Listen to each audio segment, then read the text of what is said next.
중세 시대를 일컬어 영적 암흑기라고 말할 수 있습니다. 사실 유럽 전역이 기독교 국가로 뒤덮여 있을 때에 당시에는 카톨릭이죠. 카톨릭. 교황이 부패하고 종교가 부패하는 그 시대가 중세 시대라고 말할 수 있습니다. 이 영적 암흑기, 어두워졌을 때에 나타나는 특징 중에 하나가 의식을 중시하는 것입니다. 전통을 중시하는 것이죠. 법을 만들어 놓고 그 제도를 잘 지키게 하는 것으로 만족해 하는 것이 이 영적 암흑기, 어두울 때에 나타나는 현상입니다. 그래서 베드로 성당을 짓기 위해서 돈을 갈취하는 그런 사건이 일어나고 성직자들이 많은 부패를 하는 그런 모습을 보게 됩니다. 종교가 썩을 대로 썩었죠. 그때에 그들은 태어나면서부터 기독교 문화를 접하게 됩니다. 그들은 어렸을 때 세례를 받고 당신은 하나님 믿습니까? 하면 아멘 하고 합니다. 그리고 그들은 천국 가는 줄로 알고 있었습니다. 그러나 마르틴 루터를 통해서 그 영적 암흑기에 하나님께서는 새 시대를 열으셨습니다. 종교 개혁을 일으키셨죠. 그래서 개신교가 새로 만들어지게 된 것입니다. 우리나라도 일제시대 때 참 많은 핍박을 받았습니다.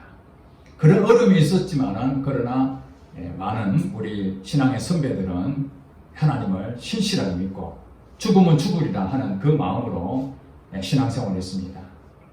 그러면서 50년대 지나고 80년대까지는 우리 한국 교회에 굉장한 큰 성장기, 부흥의 기간이라고 말하고 있습니다. 그 기간 동안에 전국의 기도원에는 성령의 불이 임하고 기도의 불이 뜨겁게 있었습니다. 성도들마다 기도원에 가지 않는 사람이 별로 없었습니다. 연말 연초가 되면은 자기 가지고 있는 그 기도 제목을 가지고 산으로, 기도원으로, 교회로 뜨겁게 기도했습니다. 그때에 나타난 현상들이 성령의 역사들을 경험했죠. 놀라운 일들이 나타납니다. 체험신앙이 되게 된 것이죠. 그때는 제도나 법이나 그런 전통이니 이런 것을 따질 겨를이 없습니다. 정말 하나님은 살아계시는구나. 하나님 나의 하나님이 되시는구나. 그렇게 고백하며 살았습니다. 그러나 그게 이제 지나고 난 다음에 오늘날 여러분들 한국 교회를 보면 어떻습니까? 예전에 성령의 뜨거웠던 역사는 기록으로만 남겨져 있고 소수 일부만 성령을 체험하고 기도하고 그 외에는 기도하지 아니하고 성령이 도대체 어떻게 역사하시는지도 지금 전설처럼 여겨지고 있습니다. 제가 신학교 때 우리 동료 목사님들과 함께 하늘산 기도원이라는 곳에 가서 함께 기도하러 갔습니다. 저는 사실 처음 갔습니다. 하늘산 기도원은 과거에 엄청난 사람들이 모여서 수천 명이 매일 집회를 하던 곳이었습니다. 성령의 역사를 거기서 경험하고 온 사람들이 엄청나게 많았습니다. 저도 기대를 가지고 하늘산 기도원 대강당에 들어가서 함께 예배를 드리는데 정말 그렇게 뜨거웠던 그 역사의 현장이 이렇게 초라하고 사람들도 없고 저희들만 모여서 예배 드리는데 그렇게 썰렁한 것은 처음 봤습니다. 아, 기도원이 죽었구나. 정말 하나님이 성령을 부어주셨던 그 기도의 자리가 완전히 꺼져가고 있구나 하는 그런 부분을 느꼈습니다. 영적으로 암흑기일 때는 우리는 하나님을 경험하는 것보다도 오히려 이런 제도들, 법을 만들어서 그런 교리를 따라가는 그런 애들이 중시하고 있다는 거예요. 의식을 중시하고 있습니다. 그래서 당시에 천주교 가톨릭이죠. 가톨릭이 경건의 모양은 있으나 경건의 능력이 나타나지 않는 그런 부분이 있죠. 지금도 이 가톨릭은 경건의 모양은 아마 우리 개신교보다 훨씬 더 경건합니다. 일어서고 앉고 예배도 그 미사죠. 예배도 한 2시간 가까이 그렇게 경건하게 드립니다. 거기 앉아서 예배 드리면, 미사 드리면 벌써 이 은혜가 될 만큼 경건합니다. 그러나 이 경건의 모양은 필요합니다만은, 그러나 경건의 능력이 있는 모양이 나타나야 되는 것이죠. 모양이 중요하지만 그보다 더 중요한 것은 능력이 중요한 것입니다. 능력이 없으면 우리는 껍데기만 붙잡고 가는 것이죠. 제가 왜 이렇게 서두부터 거창한 얘기를 하느냐. 예수님이 오셨을 때에 어떤 상태인가. 구약의 마지막 선지자가 누구죠? 말라기죠. 말라기 선지자를 통해서 하나님의 말씀이 이스라엘 백성들에게 임했는데, 그 이후에 선지자가 나타나지 않았습니다. 몇 년 동안 나타나지 않았을까요? 400년 동안 선지자가 없었습니다. 여러분, 선지자가 없다는 얘기는 하나님 말씀이 없었다는 얘기입니다. 하나님 말씀을 듣지 못하니 이스라엘 백성들의 삶이 어떻게 했습니까? 궁핍했겠죠. 물론 육적으로도 로마의 식민지였지만 영적으로도 아주 어두운 시대였습니다. 그때에 그들에게 있었던 유일한 특징이 종교개혁이 일어났던 중세시대하고 다를 바 없었습니다. 그들은 전통을 중시했습니다. 교리를 만들어 놓고 613가지를 열심히 지키는데 천국 간다고 믿었습니다. 하나님을 믿는다고 하지만 실제로 하나님을 경험하지 못하고 열심히 법을 지키는 일에 그들은 최선을 다했습니다. 과연 그것이 하나님의 나라를 얻을 수 있는 길인가? 그때 하나님께서는 중세시대에 마르틴 루터를 이 땅에 보내셔서 새로운 새 시대를 여신 것처럼 영적 어두워져 있는 그 이스라엘 땅에, 더 나아가서 온 인류에 예수님이 이 땅에 오신 것입니다. 이 땅에 오셔서 새 시대를 여신 것이죠. 그것이 신약 시대가 시작이 되는 것입니다. 그 배경을 여러분들이 아시고 오늘 본문을 여러분들이 해석을 해야 됩니다. 오늘 본문에 보니까 한 사람이, 17절에 보니까 예수께서 길에 나가실새 한 사람이 달려와서 꿇어 앉아 묻다오되 선한 선생님이여 내가 무엇을 하여야 영생을 얻으리까? 이렇게 질문했습니다. 오늘 본문 말씀은 마태복음 또 누가복음에도 똑같이 기록이 되어 있습니다.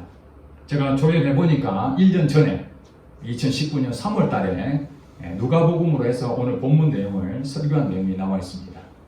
하나님께 작년에 했는데 또 해도 될까요? 그렇게 했더니 하나님께서 그대로 하라는 그런 마음을 주셔서 여러분 기억이 나실지 모르겠습니다. 여기서 한 사람이라고 설명이 됐는데 똑같은 내용의 마태복음과 누가복음을 보면은 관리로 나와 있습니다. 관리. 부자라는 또 얘기도 나와 있고 또 청년이라는 그런 단어가 나와 있습니다. 그러니 종합해 보면은 이 한 사람은 관리였고 지위가 있었던 사람이었고 부자였으며 결혼하지 않은 청년이었다. 이렇게 생각할 수 있습니다.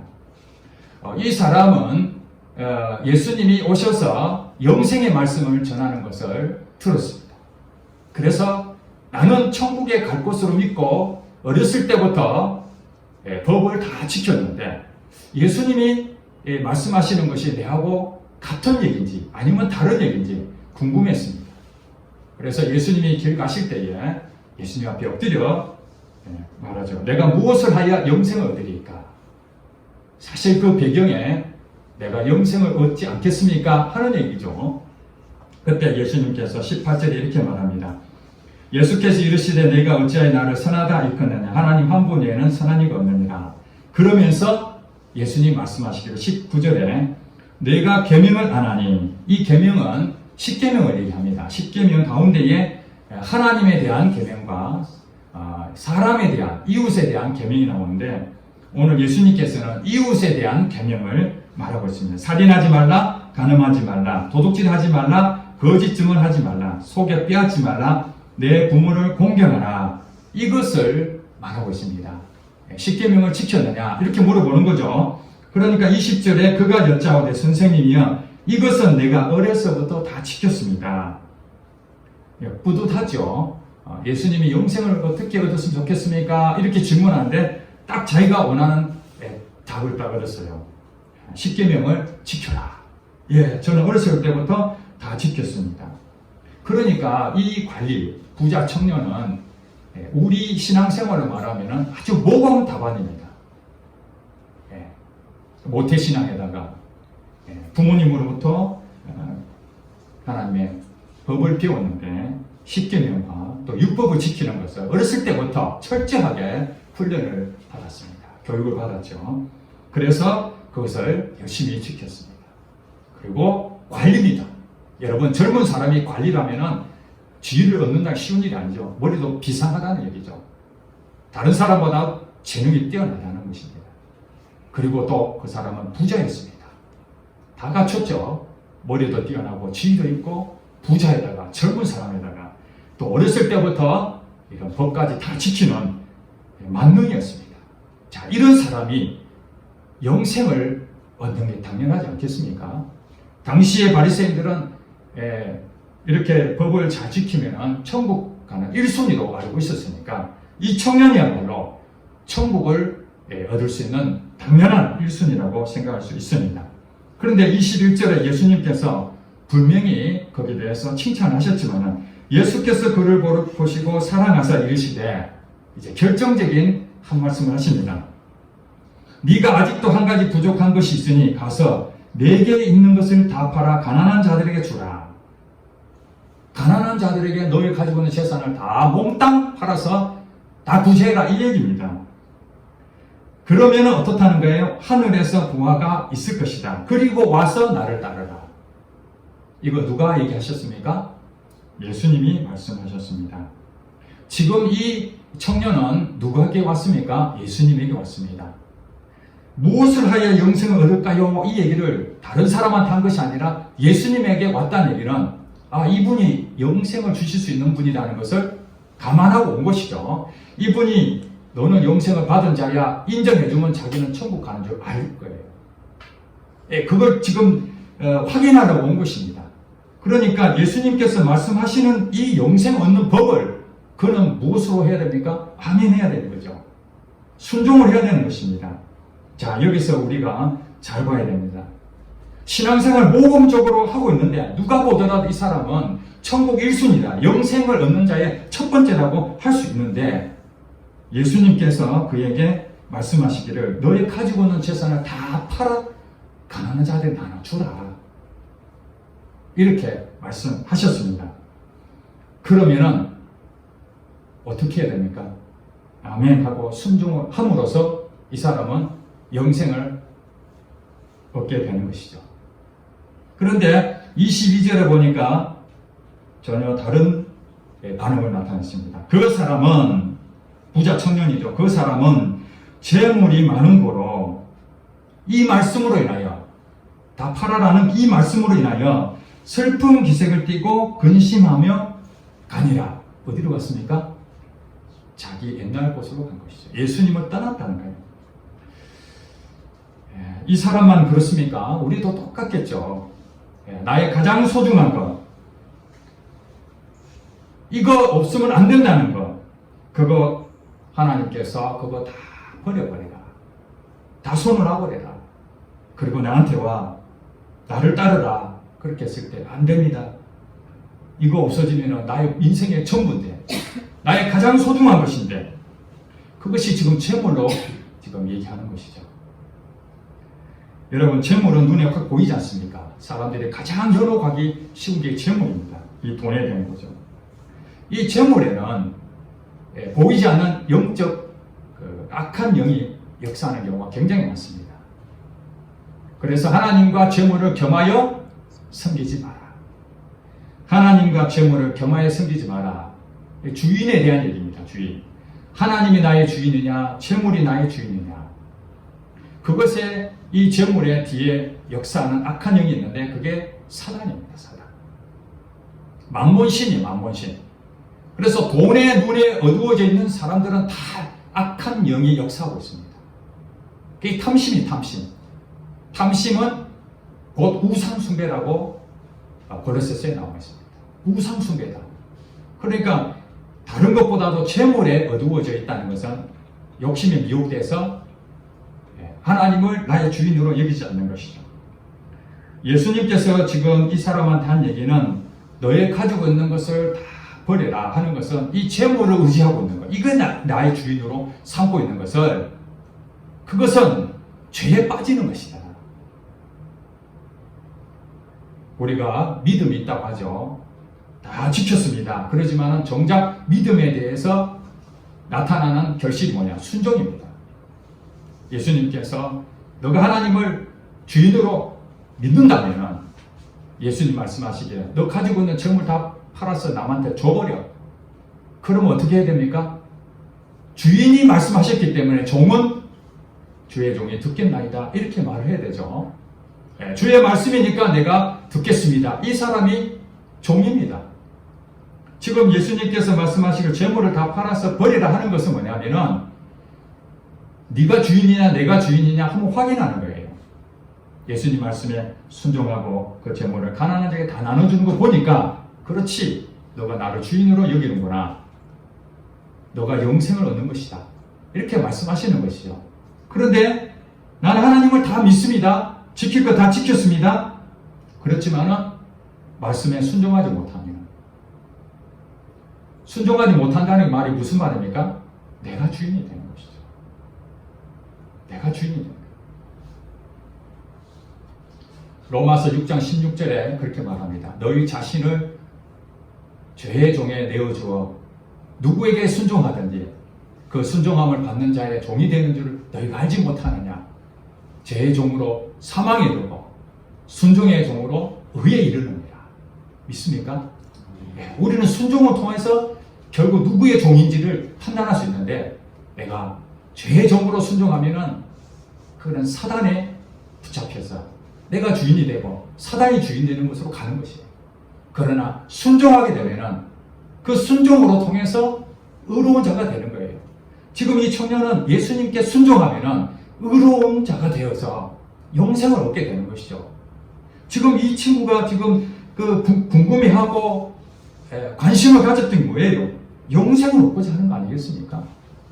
그러면 자기가 그동안 알았던 율법을 지켜야 된다, 제도를 잘 지켜야 된다, 그러면 천국 간다, 그렇게 알고 있었지만은 예수님 말씀이 진리라고 생각한다면은 자기가 가지고 있던 것이 잘못 알았구나.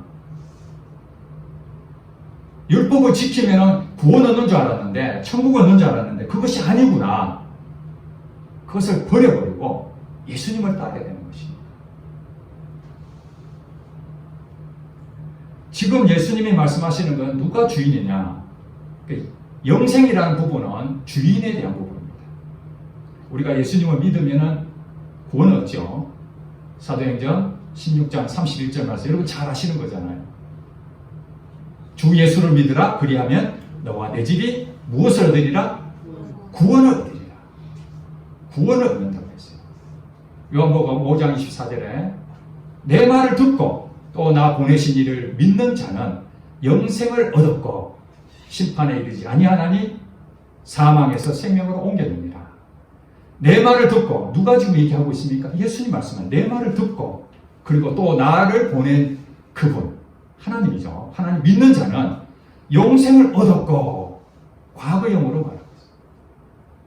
예수님 말씀을 믿고 하나님을 믿는 자는 이미 우리 안에 천국이 있다는 거예요. 미래적인 천국이 아니라 지금 내게 영생을 얻어버렸고 심판받지 않고 그 다음에 사망에서 생명으로 옮겨져 버렸다는 거예요. 마음으로 믿어 의에 이르고 입으로 시인하여 무엇을 얻으리라? 구원을 얻으리라. 로마서 10장 10절 말씀 그렇게 나오잖아요. 마음으로 믿어, 우리 마음에 예수님 나의 주인이십니다, 이렇게 고백하면은 그 입으로 예수님 당신이십니다. 그 부분에 대해서 우리는 분명해야 됩니다. 행위가 아닙니다. 지금 예수님이 말씀하실 때 너 가난한 자 다 나눠주라 이렇게 말하는 것이 무언가 행동을 해라 이렇게 말하고 있는 것처럼 보이지만은 사실은 너가 나를 믿는다면, 너가 나를 주인으로 믿는다면 순종할 것이다, 이 얘기죠. 순종할 것이다. 자, 그렇다면은 가난한 자에게 다 나눠주면 나는 도대체 어떡하지? 지금 이거 고민하고 있는 거죠. 재물이 너무 많으니까 차라리 돈 얼마 없으면 나눠주기 쉽죠. 너무 많으니까 이걸 나눠주면 어떻게, 나는 정말 뭐 먹고 살지? 이 얘기잖아요. 자, 공급자가 누구십니까? 하나님이시죠. 재물을 누가 주십니까? 하나님이 주시죠. 그 재물을 나눠줘라, 다 줘라 하면 어떻게 됩니까? 나는 없지요. 그럼 누가 채워주죠? 하나님이 채워주시죠. 누가복음 6장 38절에 그렇게 말합니다. 주라, 그리하면은 너에게 줄 것이니 곧 후이되어 누르고 흔들어 넘치게 하여 너에게 안겨주리라. 먼저 주면은 하나님께서 주신다는 거예요. 우리는 반대로 하죠. 하나님 주세요. 그러면 내가 선교도 하고 구제도 할게요. 그렇게 말합니다. 하나님 안 속습니다. 너 있는 것을 먼저 주라. 그러면 채워줄 것이다. 이게 하늘의 법칙이거든요. 하늘의 법칙. 내가 가지고 있으면은 하나님 못 채워줍니다. 내가 가장 소중한 거, 그거 가지고 있으면은 하나님이 안 보여요. 하늘의 법칙이 작용이 안 되는 거예요. 그래서 누가복음 6장 38절 이 말씀을 붙잡고 저도 없지만 자꾸 주는 겁니다. 자꾸 주다 보니까 하나님께서 까마귀를 통해서 채워주시는 것을 많이 경험합니다. 아마 우리 성도님들도 그런 경험하는 사람 많이 있을 것입니다. 주면은 하나님 내게 주시면은 내가 나눠주겠다. 작동 안 됩니다. 그렇게 간증할 사람 아무도 없습니다. 하나님 주셔가지고 이런 경우 없고 먼저 주면은 100% 주면은 주시는 거죠. 그러니 이 부자 청년이 자기 가지고 있는 재산을 다 팔아서 나눠줘 버리면은 없어지는 것이 아니라 어떻다는 거예요? 예수님 말씀하시잖아요. 그리하면 하늘에서 보화가 내게 있으리라. 하늘에서 보화가 있으리라. 그러면서 요 얘기를 하는 부분에 예수님께서 이제 제자들하고 같이 있으면서 재물이 있는 자는 하나님 나라가 들어가기가 굉장히 어렵다. 그럼 도대체 누가 구원을 얻을 수 있겠습니까? 이 청년이 1순위 알고 있는데 이 사람도 재물이 많아서 구원을 못 받는다면 도대체 누가 구원을 얻을 수 있겠습니까?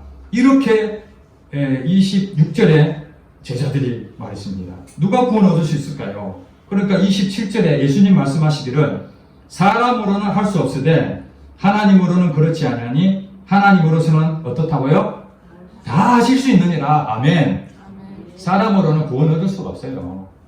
노력으로 되는 게 아닙니다. 지금 이 부자 청년은 열심히 어렸을 때부터 지키면은 배웠겠죠. 천국 간다고.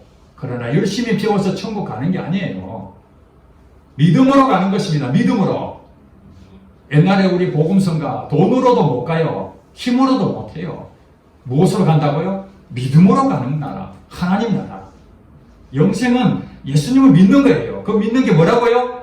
예수님이 나의 주인으로 믿는다는 거예요. 하나님께서는 예수님을 주인으로 믿고 하나님 주인으로 믿는 사람에게 구원을 다 베풀어 주십니다. 그랬더니 자 28절 아주 재밌는 얘기를 합니다. 베드로가 딱 그 말 하니까 그때 베드로가 얼굴이 화색이 확 변했어요. 이 부자 청년이 영생을 어떻게 얻을까요? 했을 때에는 야, 저 사람은 천국 1순위인데 했는데 부자 천국 못 간다. 어렵다. 그러니까 그럼 누가 구원 얻지? 나도 구원 얻을 수 있을까? 힘들겠구나. 이 생각한 거죠. 그랬는데 28절에 베드로가 여짜고 이르되 보소서 우리가 모든 것을 버리고 주를 따랐습니다. 자, 우리는 주님한테 내 가지고 있는 다 버리고 예수님 따랐습니다. 이렇게 얘기하죠. 그리고 그 전에 성경을 보면은 배를 타고 고기를 잡았던 베드로 예수님이 나를 따라라 하니까 그물을 버려두고 다 버려두고 예수님을 따랐다고 하죠. 그 베드로 기억한 거예요. 그렇지, 나는 다 버렸지. 난 아무것도 없어.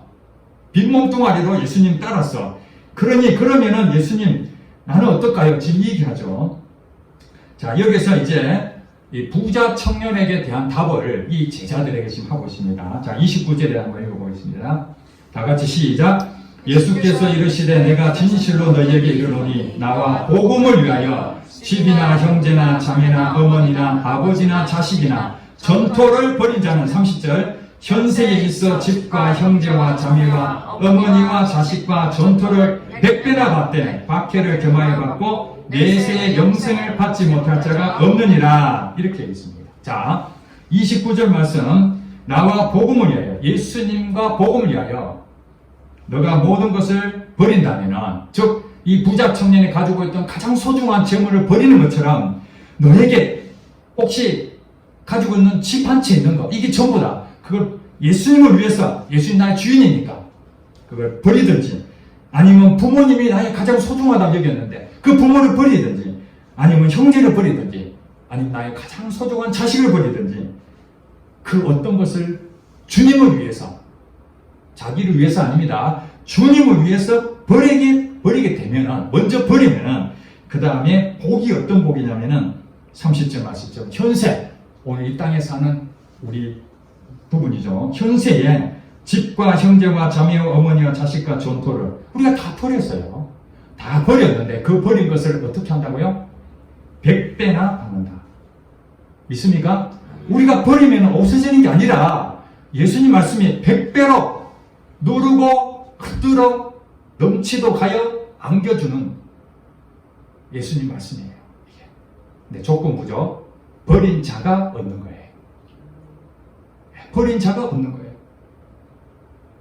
우리는 많은 생각합니다. 하나님 위해서 여러분 몸을 드리세요. 생명을 드리세요. 재물을 드리세요. 내 시간을 드리세요. 모든 걸 자꾸 드리라니까. 아까운데 내가 남은 시간에 뭘 하려고 그러고, 하도 바쁘다 그러고, 신앙생활에 정해져 있는 그 규칙대로 제도만 잘 지키면 나 천국 간다 이렇게 생각하고 있는데 그게 아니라는 거예요. 예수님 말씀하실 때 자기를 부인하고 십자가를 지고 누구를 따라요? 나를 따라라. 바로 지금 똑같은 얘기잖아요. 나를 부인한다는 거예요. 내가 주인이 아니라 예수님이 나의 주인이다. 예수님이 나의 주인이라면 그분이 공급자시구나. 자, 아브라함을 보세요. 아브라함. 여러분, 아브라함의 별명이 뭐예요? 믿음의 조상이죠. 믿음의 조상. 아브라함의 믿음의 조상이라고 했는데, 여러분 성경을 보시면은 창세기 12장부터 쭉 나오는데 아브라함이 한 것이 뭐가 있나요? 실수하고 잘못한 것이 있지만 한 것이 별로 없어요. 한 가지밖에 없었어요. 하나님이 너를 통해서 복의 근원이 되게 할 것이다. 많은 민족을 이루게 할 것이다. 그러면서 아들 하나 준 거예요. 그 약속을 믿고 25년을 기다려서 아들을 하나 얻는 것이 아브라함이 한 것이 그것밖에 없어요. 그런데 우리에게 믿음의 조상이다. 뭐 믿음에 대해서 얘기하면 꼭 아브라함이 나오잖아요. 육적 이스라엘도 아브라함을 얘기하잖아요.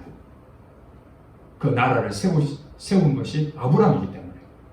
자, 이 아브라함이 믿음이 연약하고 겨우겨우 해서 아들을 낳았는데 하나님이 최종 믿음의 시험을 하시죠. 내가 정말 믿음이 있는지를 하나님은 항상 테스트 하십니다. 그때 그 아들 독자를 하나님께 바쳐라 그러죠. 바쳐라는 얘기 뭡니까? 버려라는 얘기죠. 너가 가장 소중한 것, 그거 하나님 주셨는데, 그것도 약속으로 25년 만에 얻었는데 그걸 버려라는 거예요. 죽여라는 것이 버리라는 거죠. 쉬운 일일까요? 그런데 이때의 아브라함은 나의 주인은 하나님이신 거예요. 예전에 자기가 주인이었을 때는 그 어떻게 얻은 자녀인데 못 주죠. 차라리 하나님 나를 죽이면 죽였지, 나 이 자식 못 줍니다 이러겠죠. 근데 아브라함의 믿음이 무엇인가? 이 아들 버리면 하나님이 살려주실 것이야. 이거 믿은 거예요. 예. 나중에 뒤에 신약에 그렇게 해석을 해놨어요. 아브라함이 그 자녀를 죽이면 하나님께서 살리실 줄 믿었다. 이것을 하나님께서 의로 여기셨다. 그래서 아브라함이 이삭을 죽이려 했을 때 하나님께서 다급하게 아브라함아 중단해라 하잖아요. 중단해라. 이삭이 죽었습니까? 이미 죽은 거나 마찬가지죠. 버렸으니까. 하나님은 그 마음을 보시고 이삭을 죽이지 않았습니다. 어린 양을 대신 잡아서 제물 바치고, 그 다음에 보세요. 아브라함이 복을 얻었는데 너를 통해서 수많은 민족이 복을 받을 것이다. 그 이삭에게 복이 임했는데요. 창세기 17장, 18장 이렇게 보시면 이삭에 대한 얘기 나옵니다. 이삭이 농사를 지었는데 그 해에 얻은 수확이 몇 배나 받은 줄 아십니까? 100배나 받았어요. 100배. 이 100배라는 것이 하나님께서 부어주시는 거죠. 100배. 네. 4가지 밭이 있는데 옥토밭은 결실하여 30배, 60배, 몇 배? 100배. 100배. 출애굽기 20장 6절 말씀에 나를 사랑하고 내 계명을 지키는 자는 1000대까지 은혜를 베푸신다. 1000대까지 베푸신다.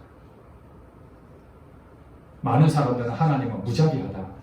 왜 내 걸 다 뺏어가느냐. 나도 좀 먹으려 하는데 이거 다 추락하냐. 하나님은 양심도 없으신가 봐. 요엘서 2장 13절에 그렇게 말합니다. 여호와께서는 은혜로우시며 자비로우시며 노하기를 더디하시는 분이시다. 사르밧 과부가 이제 그 아들하고 같이 마지막 먹는 그거 있는데 엘리야가 가가지고 그거 먹을 거 내한테 주라. 마지막 이제 이거 먹고 죽는 거예요. 그런데 그걸 내한테 먼저 주라는 거예요. 그 얼마나 아까운 것입니까? 마지막 먹고 죽어야 될 상황인데. 근데 주잖아요. 주었더니 하나님께서 그 많은 과부가 있는데 이스라엘 땅도 아니고 시돈 땅에 그 과부에게 하나님 은혜가 부어져서 먼저 주었더니 하나님, 공급자의 하나님. 그러니까 우리가 인색하다는 것은 하나님을 주인으로 여기지 않는다는 것이에요.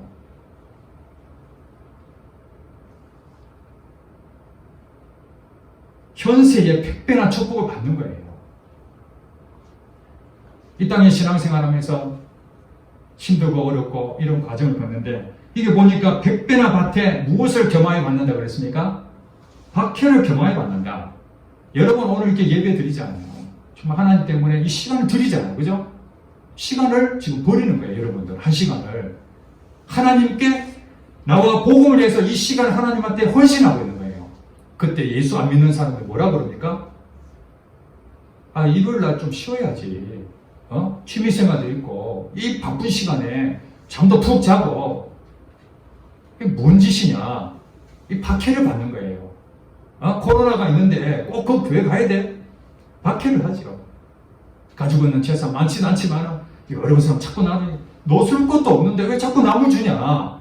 이렇게 박해를 받는 거예요. 이렇게. 남들은 자녀를 위해서 모든 것을 가이드를 시키고 그 자식에게 헌신하고 모든 물질, 시간 모든 걸 다 바치는데 하나님께서 하실 것이다 믿고 그 자식을 위해 기도하면 자식도 하나님한테 드리고 배우자도 하나님한테 드리고 나의 재물도 하나님한테 드리고 모든 것이 나의 주인이 하나님이시다. 이렇게 고백하며 사는 사람들은 현세에서도 복을 받지만은 내세의 영생을 받지 못할 자가 없느니라. 천국 당연히 받는 것이죠. 네. 많은 사람은 천국 가는 것만 생각합니다. 이 땅에 어떻게 살더라도 마지막에 내가 천국은 가야 되겠다. 그렇지 않습니다. 늦게 믿을수록 손해는 거예요. 그렇지 않습니까? 이 땅의 현세에서도 100배나 복을 준다는데 왜 이걸 받지 않는다는 거예요. 네, 이제 말씀을 정리하고 마칩니다. 우리에게 소중한 것이 있습니까? 그것이 주님이시기 바랍니다. 하나님만이 하실 수 있는 것입니다. 이 땅의 삶에서 사람으로 할 수 없는 게 너무나 많아요. 코로나 이후에 어떻게 변할지 아무도 모르지만 누구가 아세요? 하나님은 아시죠. 하나님은 이 땅을 만드실 때부터 이 땅의 끝까지도 하나님 다 알고 계세요. 여러분 인생의 처음과 끝을 다 알고 계세요. 저는 너무너무 감사한 게 뭐냐면 하나님이 나를 모태에서부터 벌써 알았다는 그 마음을 주셨을 때 성경에도 그렇게 말하지만 제게도 그 마음 주셨을 때 제가 너무 감사한 게 뭐냐면 그렇구나. 나의 인생의 모든 것이 어려움을 당하든지 기쁨이 넘치든지 하나님은 나를 다 알고 계시니 내가 무질이 없으면 하나님 공급하실 것이요. 내가 환난을 당하면 하나님께 피할 길을 열어주실 것이요. 내가 할 수 있는 일은 오직 하나님 말씀하여 주시옵소서. 내가 순종하겠나이다. 말씀하여 주시옵소서. 내가 주님 말씀대로 따라가겠습니다. 비록 연약하기 때문에 때로는 인간적인 생각하고 넘어질 때도 있지만은, 그러나 다시 이렇게 세워주셔서 나를 바른 길로 인도하시고, 그것 때문에 말씀을 주시고 기도하게 하시고 하나님 앞에 은혜를 얻게 하시는 것. 이제 이 시대에 영적 암흑기의 시대에, 경건의 모양만 있는 이 시대에 하나님은 우리에게 능력을 주시기를 원하고 계십니다. 성령의 불같은 역사가 일어나기를 원하고 계십니다. 우리는 어떻게 살아야 됩니까? 우리가 가지고 있는 그 생각에 편협되어 있는 것이 아니라 영생을 어떻게 얻어야 될 것인가. 그때에 이 청년이 아멘하고 주님 말씀에 순종했다면 이 사람 영생을 얻었을 텐데, 자기 생각에 자기가 여전히 주인으로 살고 떠나가버린 바람에 하나님을 만나지 못하는 비극을 얻게 된 것입니다. 이제 우리 성도 여러분, 먼저 버리고 내가 소중하게 생각하고 있다는 그 모든 것 하나님 다 알고 계시니 다 버리게 되면은 하나님이 채워주실 일만 남았습니다. 붙잡고 있는 거 있으면 버리시기 바랍니다. 그럼 하나님께서 100배의 축복을 여러분 삶 가운데 역사하실 줄로 믿습니다. 기도하겠습니다.